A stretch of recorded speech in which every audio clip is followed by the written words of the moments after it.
રાજકોટ શહેર SOG PI SM જાડેજાની ટીમને એક બાતમી મળેલી હતી કે 3 શખ્સો રાજકોટ શહેરમાં પ્રતિબંધિત એમ્બર ગ્રીસ, જેને આપણે વેલ માછલીની ઉલટી તરીકે ઓળખીએ છીએ, તેને વેચાણ અર્થે ગ્રાહકો શોધી રહ્યા છે.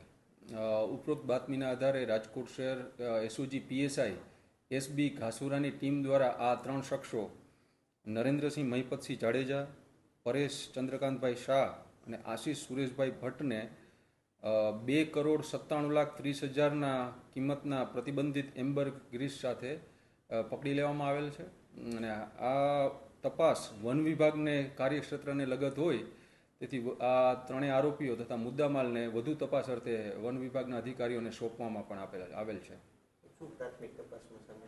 આ એમ્બર ગ્રીસ એટલે આપણે કહીએ કે વેલ માછલીની ઉલટી, સ્પર્મ વેલની ઉલટી તરીકે એને ઓળખાય છે. આંતરરાષ્ટ્રીય બજારમાં તેની કિંમત ખૂબ વધારે હોય છે. વાઇલ્ડ લાઈફ પ્રોટેક્શન એક્ટ 1972 અંતર્ગત આને રાખવું અને આનું વેચાણ કરવું એક ઇલીગલ છે. અને આંતરરાષ્ટ્રીય બજારમાં અને પરફ્યુમમાં અને અમુક દવામાં આનો યુઝ થાય છે.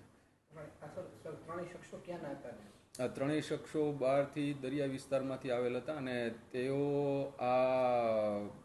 અહીંયા ગ્રાહકો શોધતા હતા અને વધુ તપાસ આની વન વિભાગ દ્વારા ચલાવવામાં આવે છે. ના, હાલ એમનો કોઈ હજી ગુનાહિત ઇતિહાસ આપણને જાણવા નથી.